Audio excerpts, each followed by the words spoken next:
I believe that everybody has a story, and I'm fascinated to hear them.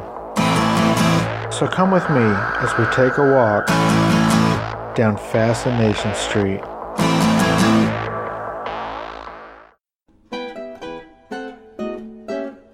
Happy holidays, guys. It's that time of year again.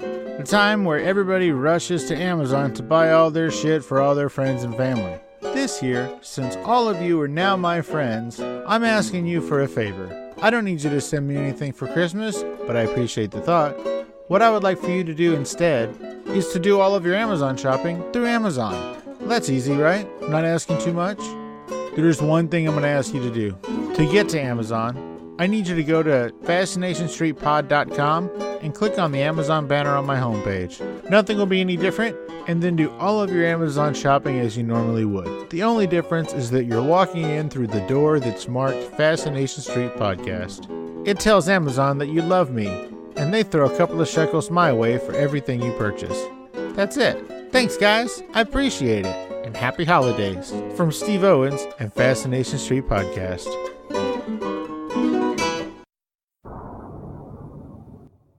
From now until December 31st, 2018, the James Beard Foundation is accepting nominations for the 2019 James Beard Awards. And I invite all of you to join me in nominating Chef Stephen McHugh from Cured in San Antonio, Texas, for the 2019 James Beard Award for Best Chef Southwest. I've made it easy to do this, guys.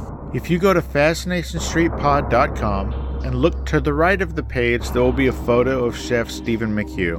When you click on that photo, it will take you to the 2019 James Beard Award page. You will need to create an account, but that'll only take about 60 seconds and they don't ask for much. It's really just a name and password kind of a thing. Once you've created an account, it will take you to the nominations page.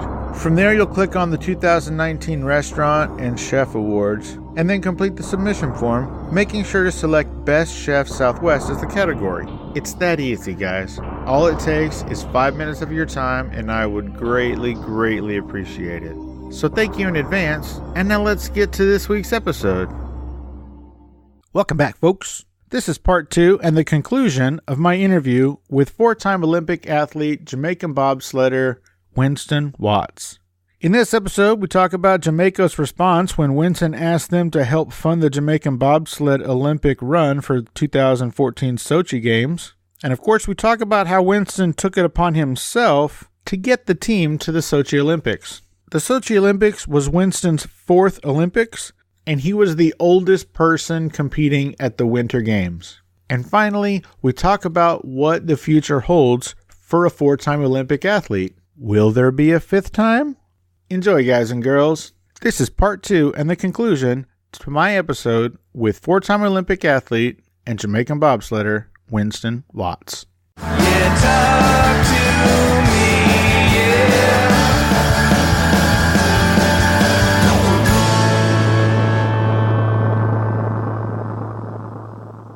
Anyway, I let the team fly here, and I'm staying in the best restaurant. We got a couple of rooms for them, 3 rooms. They're staying here. We train. I gave them a card, a bank card, my personal bank card. You gave them an ATM card for your bank account? And then this is for food, yes.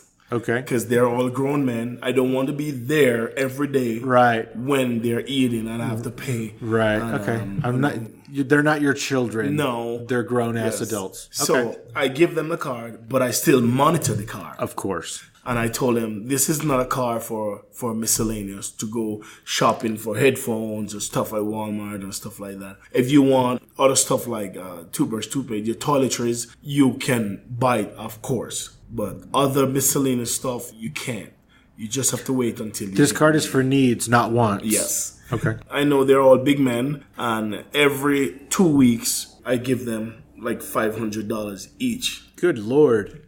Yeah. But you're really coming out of pocket to pay for all this. For all this. Okay. Every 2 weeks, I give them like $500 each. You know, there are 3 of them, and I give them $500.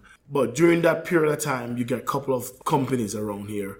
I met this HR person. She used to be at Union Wireless. That's our local cell phone company. Okay. They grant us a couple of cell phones to give each athlete, and they gave us, I think it's $5,000 to $10,000 that put towards. And the city of Evanston give us so much funding. People around in Evanston, they donate so much money. The people of Evanston donate so much money. We have on a bank account at First Bank that they just donate money to us. Very cool. First and foremost, we can't rule out Paul Skog. Paul Skog is one of the most loyal person that you will meet. He donate so much money, so much effort he put into this. He's like an athlete also, you know. So we went through, we fly overseas, we did races here, there, because we only have 2 years left for the Olympics. And you have to get points, right? We have to gather all points on different tracks. Plus, all these newbies, they have to get good. They have to. So it's non-stop training. Because now, this is still the Jamaican team, right? Still the Jamaica won. Jamaica won. And so Jamaica's not guaranteed spots at these Olympics, so you have to earn a spot, correct? Right? So these dudes have to be good, and you have to have points. Correct. And I'm going to throw my country like this. During that period of time, when we didn't have money, I sent a letter to Jamaica to help us fund. To who? To the sports board back home. The Minister of Sports? Yes. Okay. And the Department of Sports? The department, yes. And the reply I get back is seem as if I am looking a personal favor. That was their response. Really? Yes. They don't understand this is for the country? This represents the country. The letter I sent to them, they said it seemed as if there's a personal favor I'm looking. And I said, okay, thank you. So what I did, Can we change the name to Winston's Jamaican Bobsled team? I went on my own. I went to Calgary. I went to Sports Place in Calgary, Sports Store in Calgary. I asked for the manager. And I said, we are the Jamaica Bobsled team. And we were lack of funding. We're a lack of sponsor. We have no clothing, which we didn't have any clothing. I have to buy clothing for the guys then, for them to be comfortable. The manager said... Because these guys are from the island and they're traveling to all these cold places. Correct. And so they're going through everything you went through in Norway where it's just ridiculous cold. Correct. Okay. Yeah. And the manager was so stunning to say, of course, we'll give you $5,000 each worth of clothing. And who was this? Adidas store in Alberta, Calgary. No kidding. Yes, the manager said, I'll give you guys $5,000 each, which is 5 of us now. Because I bring another guy, because I get a guy over there as a coach, which I knew him since I started bobsledding. He was bobsledding for a club in Calgary. So he's a pretty good guy, so I brought him on board. So we have 5 guys now. Wow. We get $5,000 each. That's $25,000 with a clothing. That's amazing. Yeah. So that clothing brought us everywhere we go, and we're so thankful for them. And we didn't have to give them back anything. Wow. We didn't give back nothing at all. We offered to come to the store one day to sign autograph. The manager said it's fine. They just need a picture. We gave them a signed poster. That's it. And different places, like driving from Calgary to here, we went to another company that rented vehicle. I spoke with the manager. I personally went to the manager and told him our situation, that we looking sponsor. We have no sponsor. We're trying to get to the Olympics. And this is what we'd love if he could help us to do. So he gave us 2 vehicles, 1 truck so that we can haul the sled with. Wow. And a minivan can haul athletes with. Wow. We just have to buy gas for that. That's it. The hotel in Calgary, Alberta, the 4 Points Hotel, we have been staying there since 1993. Really? So I know the manager. Sure. I know the whole, it's a family owns it. So I went back to that same manager and asked if we can get sponsor. He said, yes, they can sponsor us. But the rate that we paid is half of what everyone else would pay. So they give you a deal. So they give, so for it's like $90 a night or $80 a night. We pay like $35. Right. For each athlete. Plus we can eat 2 nights out of the week. Oh, heck yeah. Now, athletes eat a lot of food, so that is saving a lot of money right there. Very much. Out of my own pocket. Absolutely. Then we have our race in Lake Placid. So we have no ways to drive that truck from Calgary to Lake Placid. I called the FIBT, which is the Federation International Bobsleigh and Toboggan, the president. I spoke with him and said, we have no money. We'd love to do the racing in Lake Placid. These guys love the Jamaica bobsleigh team. Because of what you guys did for their sport. Yeah. Because I'm going to be honest with you. I never gave a shit about bobsledding. When the Olympics came on, I was like, what the hell is this? I'm not watching this. But because of the story of your country's team, correct, it's fitting that Disney did the movie because it is a Disney story in real life. So I think, you guys put bobsleigh, y'all did a lot for that sport. Exactly. So it stands to reason that the federal, whatever you said, Federation, would love you guys. Yeah. And people watches the sports more because of the Jamaica bobsleigh. If you ask random strangers in any part of this country, tell me the one thing you know about bobsledding, they will say the Jamaican bobsleigh team. Every single time. They don't care who won an Olympic medal. That's right. They don't even care. They don't even care if we come last. They just love or want to meet the Jamaica bobsleigh team. That's right. Anyway, so they decided to sponsor us. Yeah. To ship the sled to Lake Placid for us. And then the sled that we want to use, it was DQ because the back fin was, some other guys crashed it, so the back fin had crumbled. So it wasn't wide enough. So it was disqualified because of the measurements or whatever? Right. So we couldn't use that sled, so we have to be searching. You can't fix it? We could fix, but it's going to take a long time. We have no time. Okay.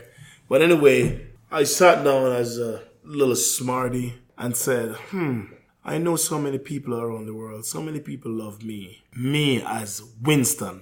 Right. Why don't I just use my name? So the first word comes to my mouth is the Germans. So you call up the Germans and say, hey, the Germans. You got an extra ride I can borrow? Yeah, no, I call up Germans and said they have a thing they call Adopt a Nation. Okay. And I said, guys, we have no money. We'd love to go to the Russia Olympics. How about adopt us? We can come to Germany and train, and then we can get the equipment from you guys. The pilot, so 5-time gold medalist. Oh my gosh. Christoph Langen. Okay. Which I spoke with. He said they adopt 2 nations already, so they can't adopt the Jamaica bobsleigh team. They would love to. But they're going to help the Jamaica bobsleigh team. Christoph Langen have his own manufacturer that used to manufacture his sled that he drove. Okay.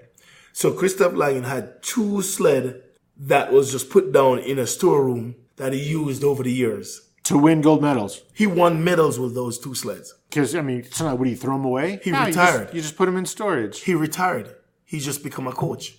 And those just put them away. Germans doesn't use 1 sled for 4 or 5 Olympics. Right. They don't. So he called up the manufacturer. Because they don't have to, because they have money. Money, yes. The manufacturer said, oh, yes, certainly we would help Jamaica team. They get a company to fly those sleds from Germany. Both of them? 2 sled from Germany to Calgary. A 4-man and a 2-man. They fly them. The company named Conceptive. They fly them from Germany. So I got 2 sleds. So now I got to get more guys for 2 and 4-man. So I had to send more money to Jamaica to get more guys and fly them here to do 4-man. And yes, I did compete 4-man.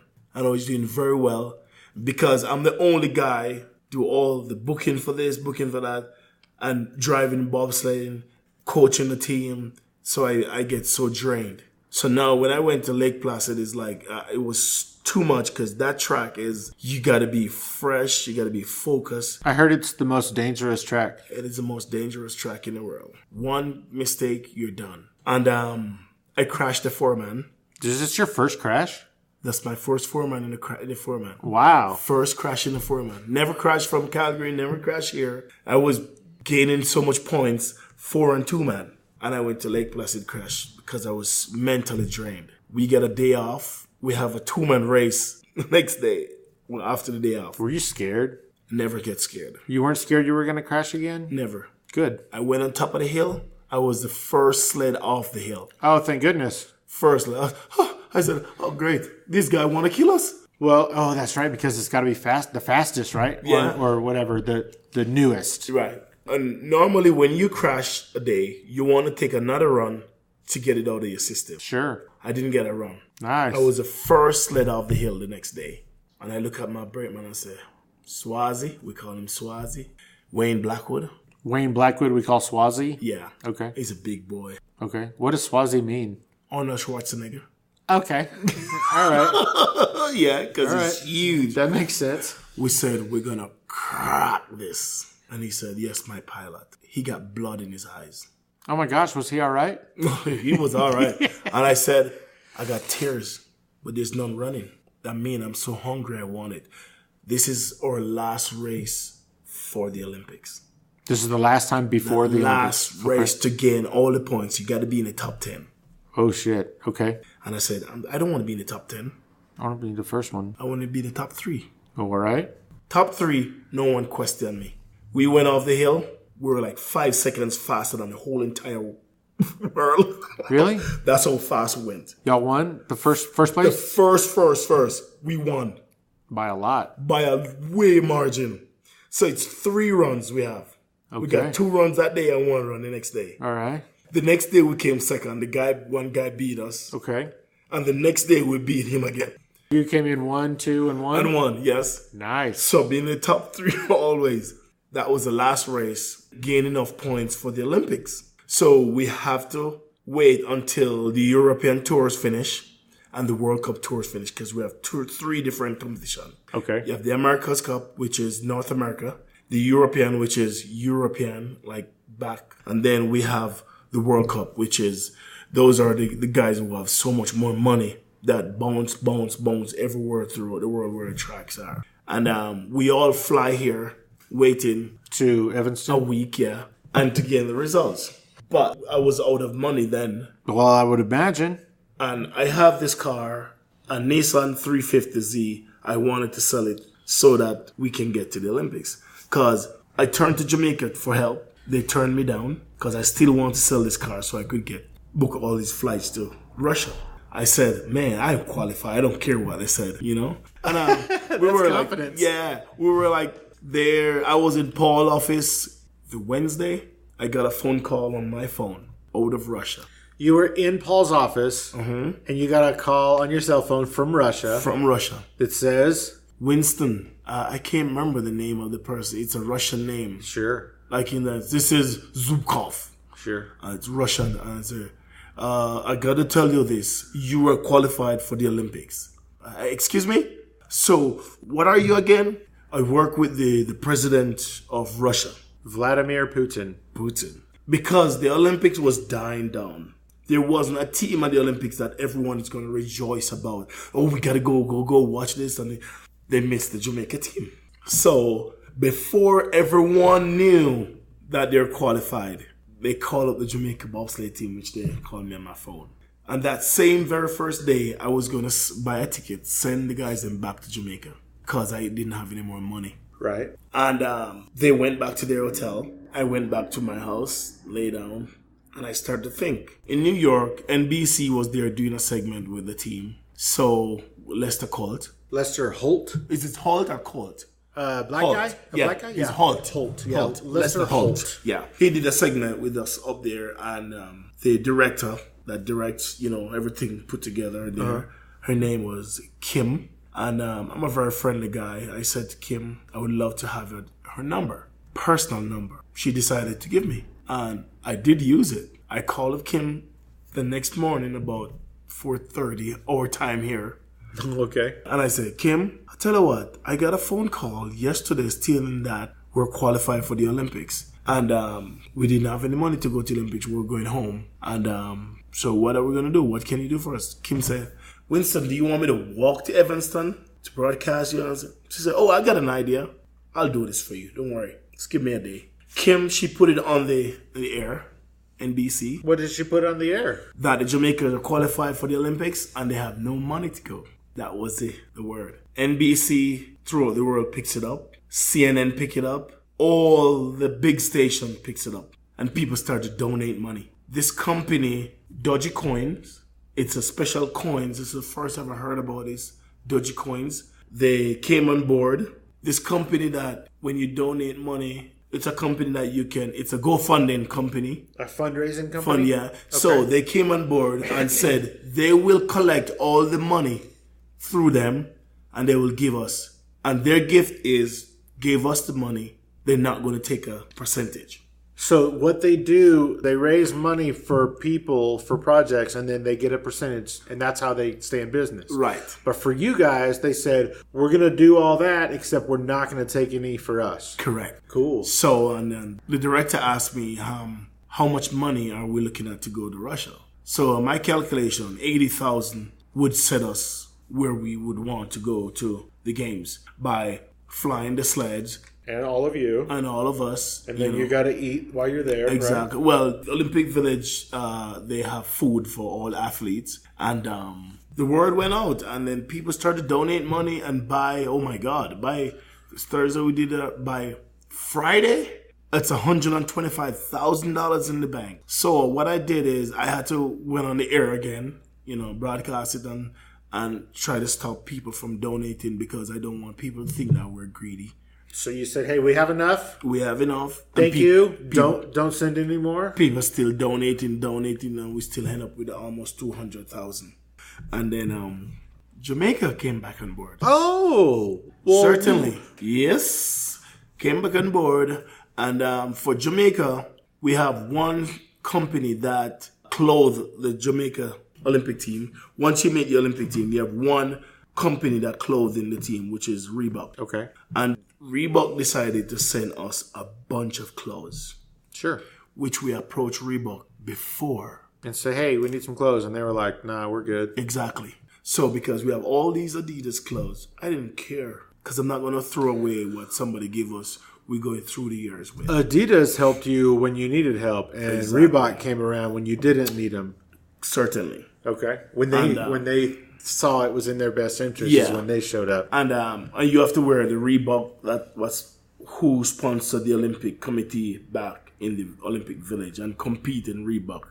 And for me as an insubordinate person, I didn't care. I wear Adidas. Almost every picture that you see me in Russia, I have Adidas on. Everybody else is wearing Reebok, you're wearing Adidas? Correct. The president flew over there and said... The president of? The Jamaica Olympic Association said, we'll wear Reebok. And I said, I don't think so. You said, you go right ahead. I'm not doing that. I approach you guys for clothing, and you tell me that it seems as if I need a personal sponsor. A personal thing. It was stunning, and my friend Paul...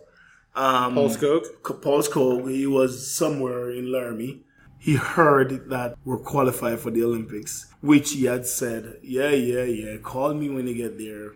And I told him before, if I'm going to Russia, you're coming with me. So he decided to call me and say, is it that still on? And I said, ha, hello. Yeah, it was crazy, but he's my best friend and he did so much for the Jamaica bobsled team. And the only thing Paul wanted, this guy doesn't want much. He doesn't want the money. He doesn't want anything else. The only thing he wants is to put on the Jamaica color and walk out in the opening ceremony. That's it. And if you can do that, it fulfills his dream. And I told him I will let that dream come true. And I did. I booked his flight from Evanston straight to Russia. Paul, not from Salt Lake City? From Salt Lake City. Oh, okay. Paul do have a neuropathy in his problems in his legs or his feet or something. Yeah, peripheral neuropathy. Yeah, he talked about it. Words. And I always say, man, you're crap. You're not the one who's flying the plane. You're not working on a plane or anything. The only thing you have to do is sit down in the plane. If you feel like you get tormented, you get up and you walk and you go sit back again. And then someone pushed it in his head and said, if you're sitting in front of the TV, it's still going to hurt you. If you sit on the plane, it's still going to hurt you. So which one you rather? So you think, oh, I think I should just go to Russia then. So we all booked our flights. He was so happy we went to Russia. The opening ceremony. He couldn't be happier. So did he get to walk in with the Jamaica colors? He did. Well, we accept the Reebok clothing from Jamaica now. We get Reebok outfit and stuff like that. All of us get big Olympic bag. Everyone who's going to the Olympics will get an Olympic bag. So Paul get his Olympic bag and his clothing, which was stunning. And we all went there. And because of misunderstanding with flights that we fly from Salt Lake City, it was in the middle of winter. We came up with a snowstorm in New York. From here to New York, we were supposed to fly. And a snowstorm, so some of our luggage got left. The flight left us from there to go to Russia. So all of our luggage got left. The equipment that we supposed to bring, which is the sled that flew over already, the runners, the blades, and the stuff that we're supposed to use on the sled, and your shoes, right? All of these cleats things, or whatever they're called, your spikes, got left. All our clothing got left, and we got clothes in the village from other athletes gave us clothes, and we have to wait. And that's what we got tools to borrow. We missed 2 days of training. The odds was against us, and on a brand new track.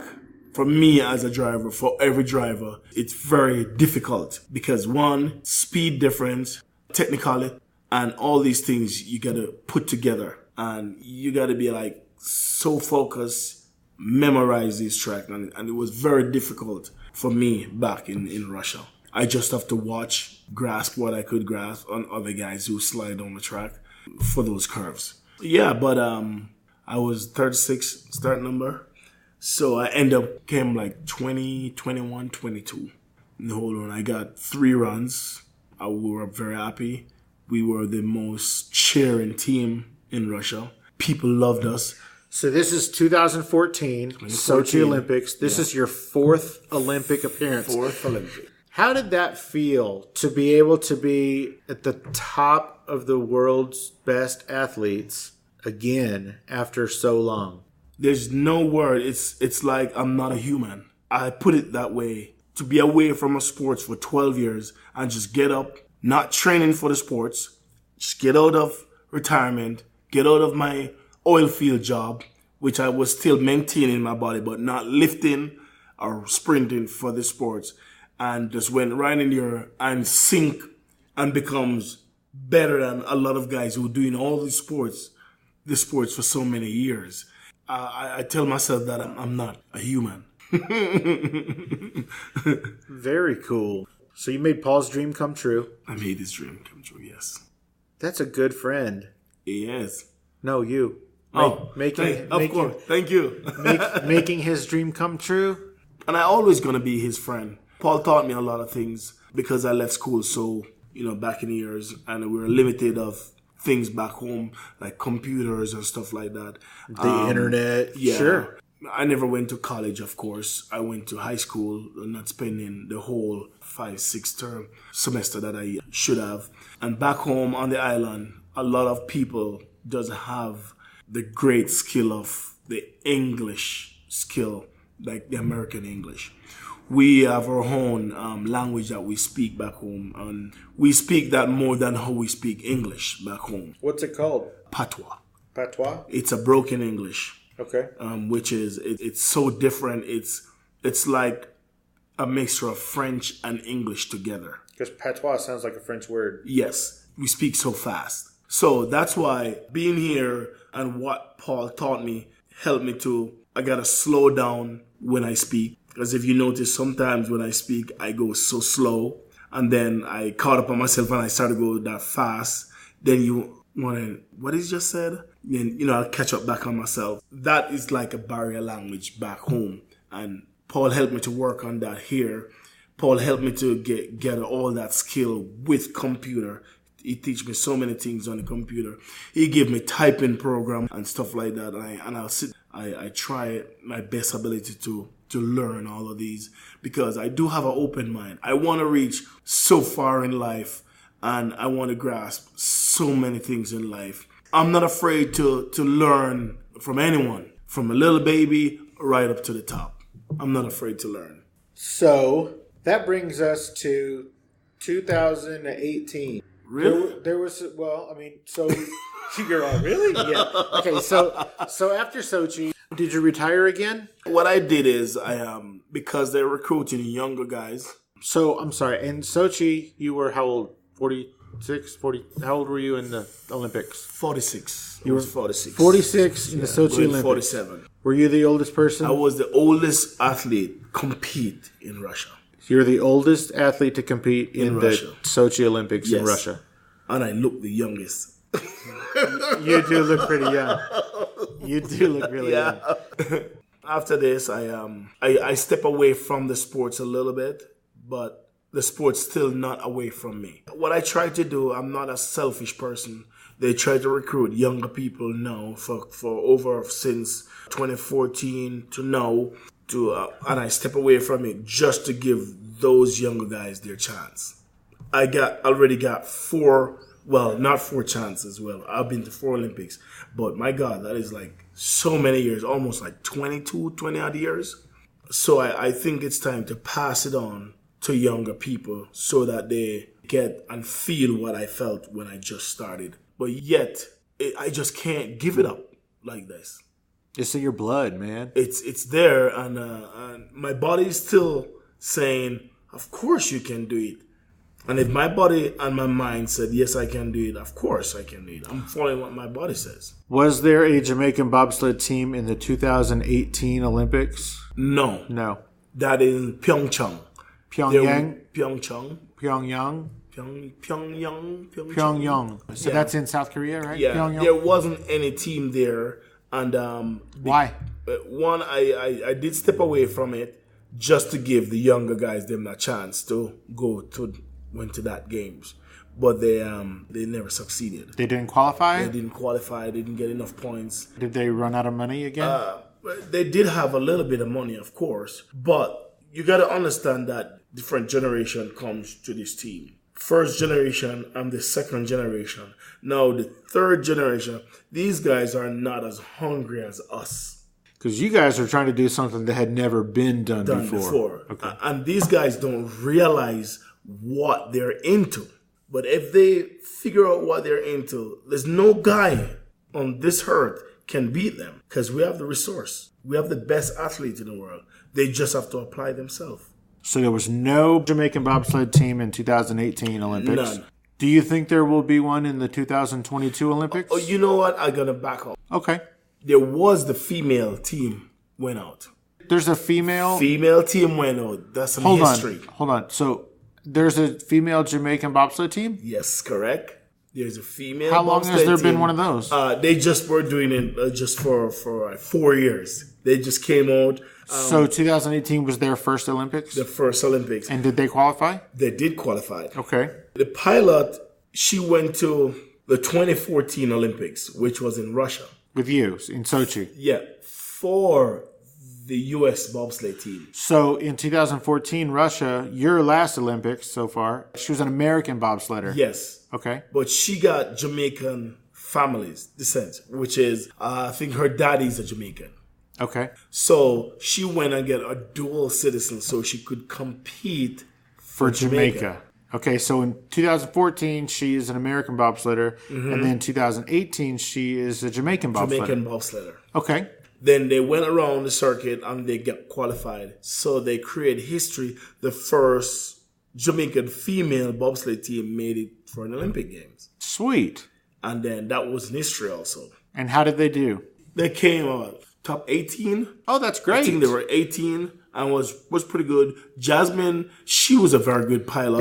Is this her name? The lady we've been talking about? Her name is Jasmine? Jasmine. She was a good pilot, and she won a couple of races. And but you know, when other people have more experience and more funding, more than a small nation, then you know you're gonna get more results from that.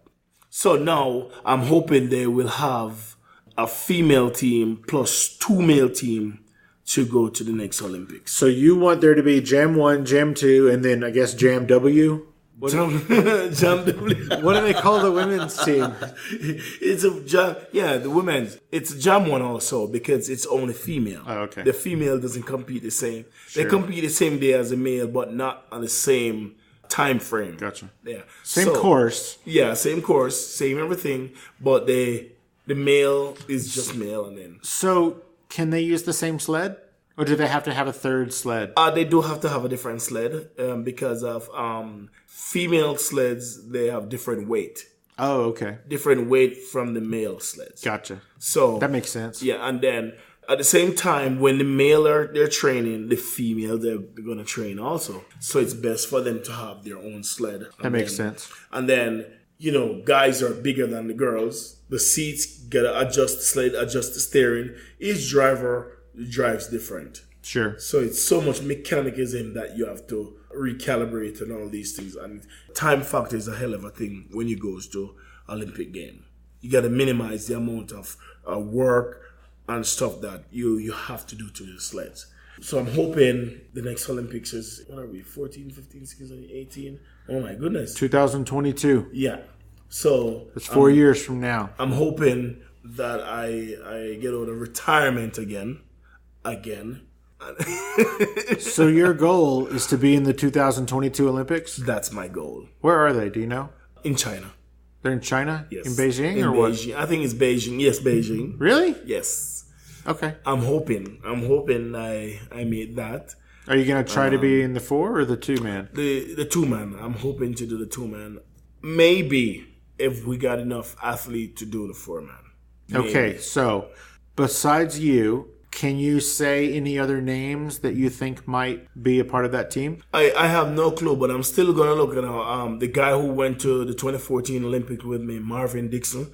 He's a great athlete, and he's still around. He's in Canada right now. He's still working out. And I would love Marvin to be on my team because I know what Marvin can do. I know how he trains and, how he compete. And I just have to get a couple of the young athletes. We just have to go from there. It's easier to learn, when you're behind the sled. Once you hit the sled as a pilot, they will just catch up with it. They're pretty fast guys. And it's not rocket scientists for guys to bend behind of a machine and stay on their toes and push down the ice and jump in the sled and just hold your head down. Because when it gets to the finish, I can tell them to brake. It's either I look over and say brake or use my elbow and whack them in the head and they will just leave them. I did that all the time. Your head is like right there on my back, here. For aerodynamics, right? Yeah. To so stay when down. I look back, I can seal. And because I have my helmet on and how fast at the wind, if you don't hear that, I just go wham and just jam it with my helmet and just look up and brake. So it's kind of stunning, So that's my hoping, and I'm hoping that they get the enough athlete to do this so that we can. Have you found a coach yet? Are you able to say? I think they have the younger guys they're training right now. They have 2 female coach that they're working with from the last 3 years. Okay. So I met them before, and they used to be athletes also. They used to be athlete. One used to be a pilot for the British team. She used to be a very good athlete. So now she becomes a coach. Very cool. So I'm excited. So it seems like one of the constant struggles for the entirety of the Jamaican bobsled team has been money. I'm assuming that 2022 will be no different. It's no different. It's just keep rolling over every year. So last time I guess for the 2014 Olympics, I guess there was some sort of a fund or a bank account or something that people could donate to. Correct. Will there be that again? Well, I know nothing about that so far right now. That's kind of far away. So Right. Well, I'm hoping for what my hoping is for a big company to see what we're doing here and knowing that we have some of the best athletes. We create a lot of history and they just come on board. With my age right now, we're hoping to approach certain company, which I don't know if I should say it now, but... You don't have to say them. So companies that have an older demographic? Exactly. Okay. So I'm hoping they will just buy it and just come on board. Well, if you were the oldest person in 2014, you, I'm certain, would be the oldest person in 2022. I'm going to be the great grandpa. Yeah, I'm sure. Yes. Sure. Just make sure that when they build your sled, make sure that there's enough room to put your cane in there. Yes, and the sled is being designed right now. Oh, it is. Especially for me, from an athlete. A former Olympic athlete. Yeah, from... a former Olympic athlete and Olympic coach? Coach, yeah. His name is Randy Will. And he's a great guy. He designed lots of sleds. Didn't you beat him in 1994 in Lillehammer? That's the guy we beat. Lillehammer? Yes. He was on the Olympic bobsled team? He was the pilot. Pilot on pilot. You beat him?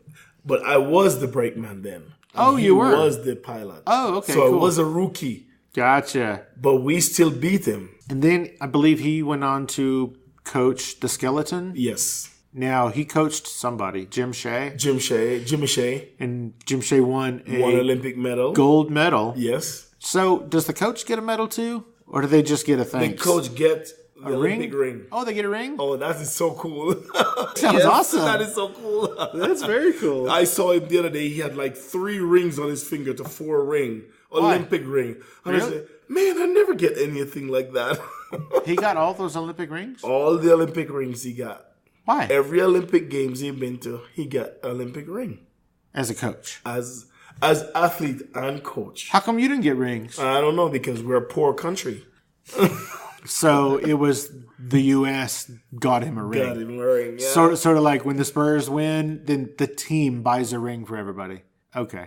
So I don't know if it's a team bite or the government gives. Yes. You ain't got no ring. I never get a ring. But you do have a piece of jewelry on. What do you got? I do have a bobsled that was designed for me for the 2002 games. That is a gold bobsled. Straight gold. It's beautiful. It's a 30 carat. I'm just kidding. Whatever that means. Yeah. That is a beautiful piece of jewelry. Yeah. Can I have it? It's very sentimental attached. I never take it away. That did not answer my question. Can I have it? As I said, it's a sentimental attached, and it's so hard for me to take it off. I can take it off. I mean, you don't have to take it off. I can do that. I got your back. I mean, I can take it off. This is my lucky charm forever, so it's so hard for me to give it away. So no, I can't have it. Exactly. I thought you would get it, Drip. It's so hard for you to say no. Yeah. There's so many people ask me to give them. Really? There's so many people. You should have that guy make some and you can sell them. This is from 2002. You don't know that guy anymore? I don't know this guy. Well, find a jeweler. Because you can sell those to help you raise money to go to the Olympics. That's where you come in. What's where I come in? You're from Texas. I am. You're a great businessman. I'm not. You have your head on your body. I do. And I do have my head on my body. Yeah. Very smart. No, of course you do. And so I would love for you to be on board so that we can get this done. This jewelry thing? Yes. Okay. That would be great. Great thing for us. Oh, I can see how you're a salesman. What the hell are you talking about? No, I said that's something you should do, not me. I don't have the money like that to buy these gold and get it made. I'm the co-founder for my whole entire family. You gotta remember this. Mm-hmm. My whole entire family. I got you. We can go back up to that. Oh, I believe you. Sounds great. Even right now, still I got 6 kids. Oh, so, I'm sorry. So let's go back. So, I guess back in 2006, you had put in your paperwork to become an American citizen. Mm-hmm. So now you are. Do you have dual citizenship? Correct. How come you don't join the U.S. bobsled team? I'd rather stick to a smaller nation, which is more popular. That's where I started. I don't like to... Because King did it. Yes, King did it, but...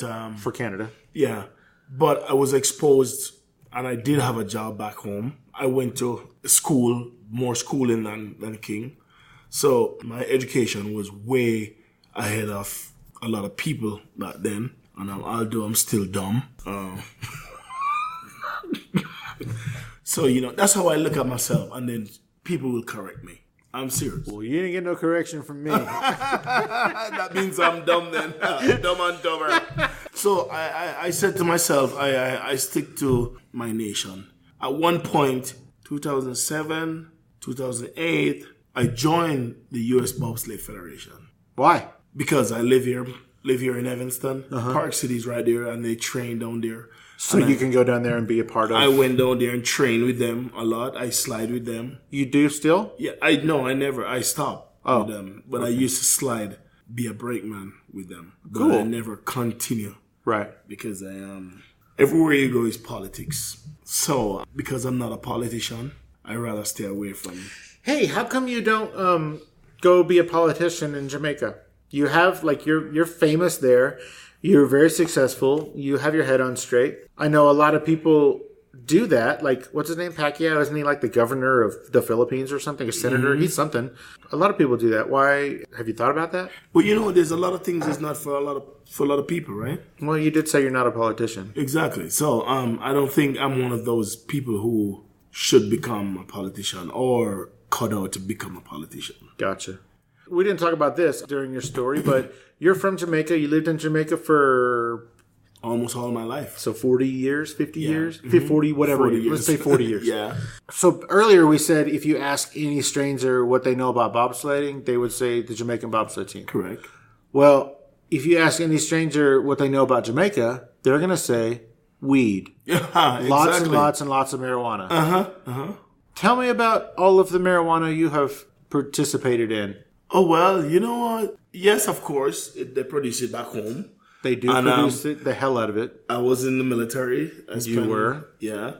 And back home, being in the force, you fight against, and they said it's drugs. Well, I'm sorry. It's drugs. You fight against drugs? Yeah. Which we... Wait, weed's not legal in Jamaica? Back then, it wasn't legal. Okay. But now, it's not so legal, but if you have certain amount, which is like a spliff, like a little thing that you roll you can up. use, you just can't deal. Exactly. Okay. But a lot of people still deal with it, not like Colorado where you can sell it and stuff like that. Right. And but back home, it's not grown inside of a building. It grows the side of the mountain. And what the military and the police does is we fly over with a helicopter, locate where it is, then we get people to cut it down and we burn it. So you get everybody high because you just burn it right there and everybody gets high. It's so far away. It's so far away from civilization. There's nobody going to get high. Okay, gotcha. It's the only people who is around. So. Gotcha. So just the military. Yeah. So the military is like, you know what? We're just going to use this for us. Yeah. So it's kind of crazy. So how much weed did you smoke growing up? You know what? Because I'm from a poor family, I try not to turn to things like that. I'm one of, as two brothers of us, we never smoke. I never ever tried smoke before. Drinking, of course. Everyone try. I drink a little bit. But no, I'm almost 0% drinking.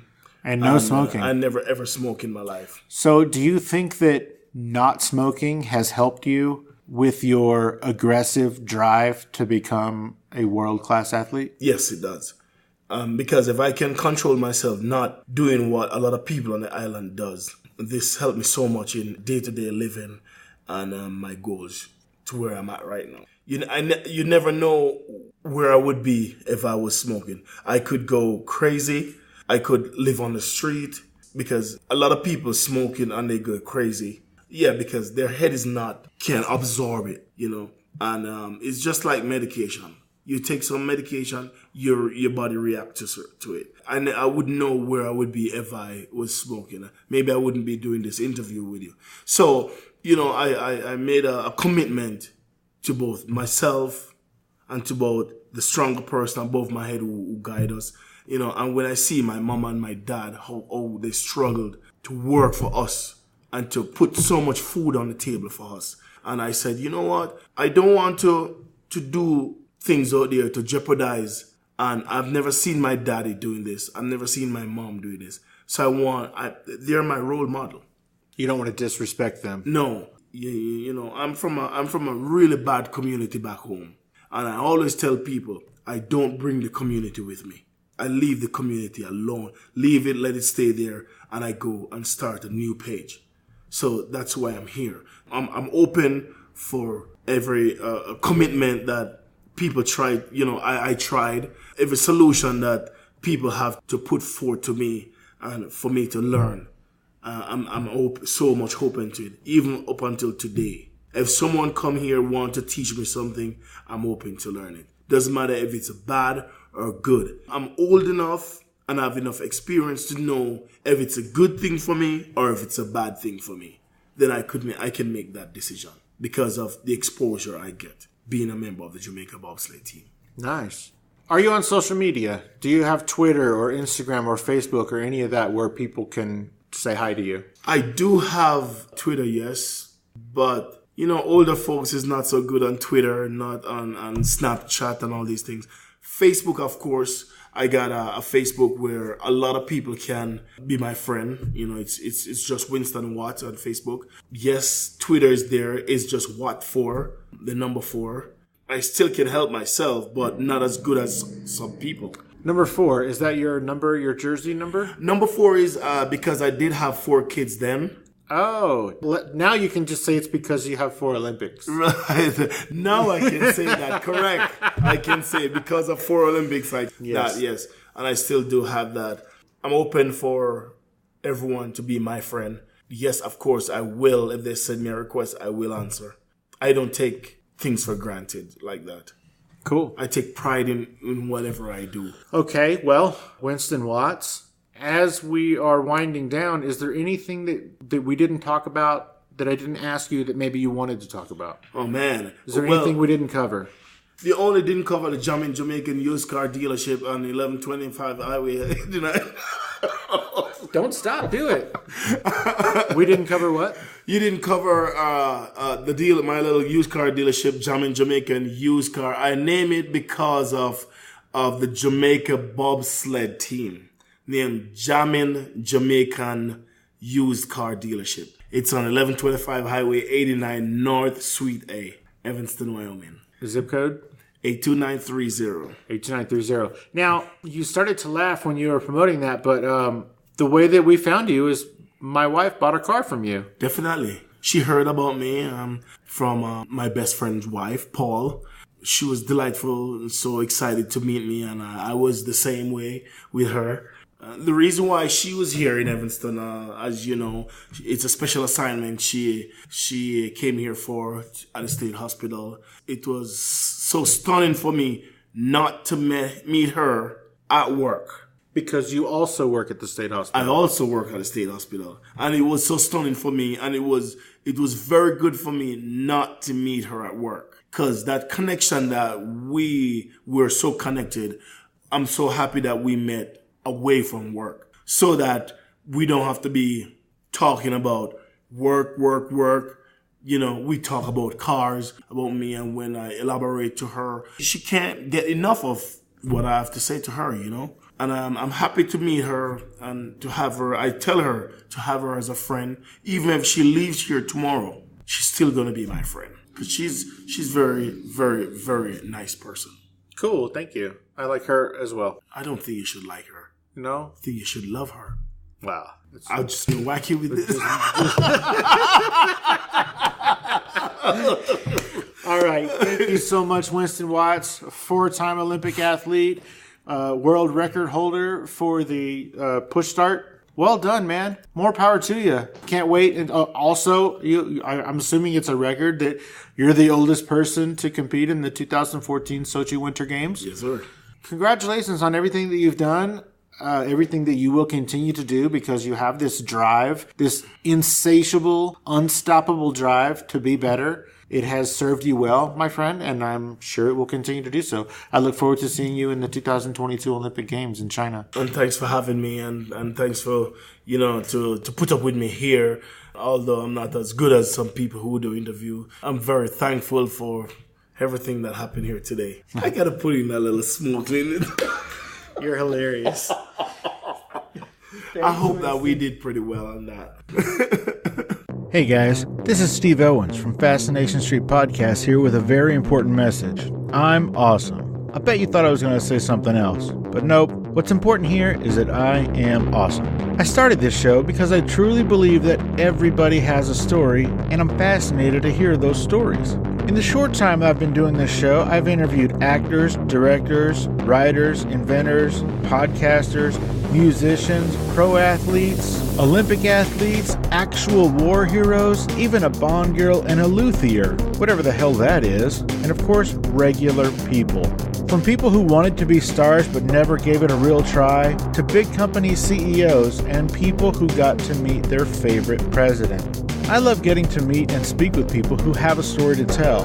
I feel like everyone does, and it's my job to get them to tell it. You never know who my next guest will be. An Academy Award-winning actor, a platinum-selling musician, or your own mother-in-law. But one thing is for certain, You will be fascinated by their story. So come take a walk with me down Fascination Street. You can find Fascination Street Podcast on Apple Podcasts, Google Play, Spotify, iHeartRadio, and of course, FascinationStreetPod.com. Opening music is the song Magnolia from the 2014 album Intransigence, used with permission from Douglas Miles Clark. Closing music is Apollo from the 2001 album Into the Known by the band Sapphire. Thanks for hanging out with us and getting to know a little bit about our guest. We'll see you next time on Fascination Street.